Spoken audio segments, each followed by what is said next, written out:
Hey everybody, welcome. This is a party in your honor. No, I'm just playing. I'm Phil Davis from Ancestry Lands, and we're diving into something super useful that you can set up, a simple rainwater collection system for your garden. Whether you're in a rainy state or a drier one, this method can save you money. Yes, it can help the planet, but it really can help you and give your plants a real boost. Now let's get started. Why would you bother collecting rainwater? Every time it rains, water hits your roof and flows into gutters and storm drains. That's a lot of water going away. By collecting the water, you can use it to water your garden instead of depending only on tap water. This means a lower water bill and less strain on your local water supply. Plus, it helps the environment. Less runoff means fewer pollutants washing into rivers and lakes, and you're doing your part to conserve water. Now here's a fun fact. Even in dry places, you can collect meaningful amounts of rain using your roof area. So rainwater harvesting, smart, simple, and good for your wallet and the earth. Here's the basic idea in 3 simple steps. You catch the rain, duh, of course. Your roof acts like a big umbrella that catches water. Channel the water, gutters, and downspouts. Move it to the water where you want it to go. Store it and use it in a tank or a barrel that holds water, and then you use it to water your garden. Pretty simple. In more technical terms, your system has a catchment area, your roof, a conveyance system, gutters, and downspouts. A storage container, barrel, or tank, and optionally, or more than likely you should, have a filter or a screen to keep out big debris and pests. That's it. Now let's walk you through how to set it up for yourself. So you got to roll up your sleeves and your big boy pants, and we're building now. Step 1, you choose a spot for your container. Pick a downspout from your roof that flows clearly close enough to your garden or garden bed. Get that container. This must be a rain barrel. Stay 50 or 60 gallons and you're pretty good. A larger tank if you got more space. But remember, larger space, bigger problems. You want to use a food safe tank and a lid to keep in the screen to keep that bugs out. Step 2, you connect the downspout to the container. Redirect the downspout so the water from the roof goes into the top of that container. If needed, get a piece of piping or a diverter so the overflow is handled. Screen the top so leaves and sticks and mosquitoes don't get in. So a special note on roofing. Now we're going to talk about that next part. In step 3, you set up an overflow path. Here's the heavy rain and to the barrel fills up, you want a safe place for the extra water.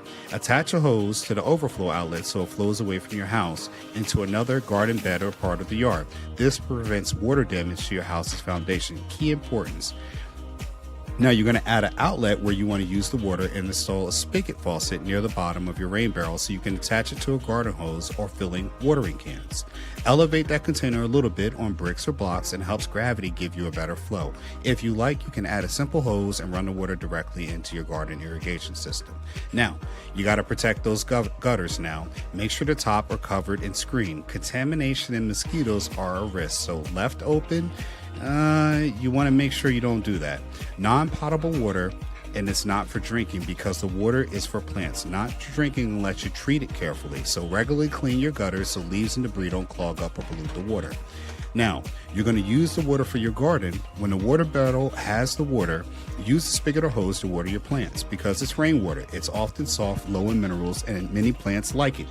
Keep in mind, it's the best for gardens, lawns, and trees, not typically for drinking unless you treat it. Again, I'm going to hit that home because most people need to see that.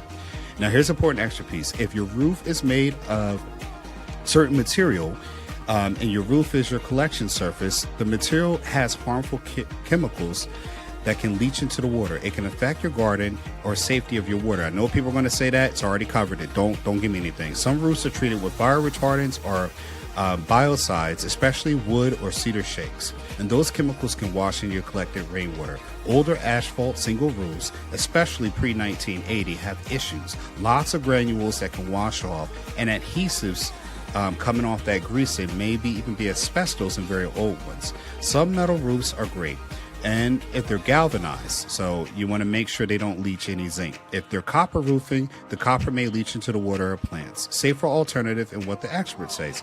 Metal roofing, Standing seam or coated metal is often considered the gold standard for rainwater harvesting because it's smooth, durable, and likely to leach undesired chemicals. Asphalt shingles, many sources they say are generally safe for irrigation uses, especially if they're newer and with good screening, although you still should be cautious. Wooden shakes or roofs treated with heavy chemicals, you get more of a risk. Some sources say avoid collecting rainwater from them altogether or restrict to non-edible pans. A tile, concrete, or slated roofs can work, but they may absorb the water and have lower efficiency. Still check for coatings or treatments, which means for you, your roof is metal. If it's metal, especially coated, you're in good shape for garden irrigation. If your roof is asphalt, shingle, and fairly new within the last few years, you might be okay. Just use good screening and maybe a simple check if you're irrigating vegetables. If your roof is wood, cedar shakes, or real old asphalt with unknown chemicals, you might still collect or maybe restrict the water to non-edible plants, flowers, shrubs, and trees. Monitor your water carefully. Use screens first, flush diverters, and discard the first runoff, which may carry contaminants, and keep the gutters clean. Good work, you're almost there. Now let's get you through some helpful tips and tricks. Depending on how big your roof is and how many inches of rain you get, you might collect hundreds of gallons a year. Place a container as close as possible to that downspout and garden for easy use. Paint and wrap the tank if you like. Make it look nice for your garden. In colder climate or winter climates or colder climate where the water might freeze, either drain the system or use materials rated for freezing conditions. Important notes now, safety. Make sure your water is used for non-drinking purposes. We're going to say this until y'all hear it. Hopefully you listen long enough.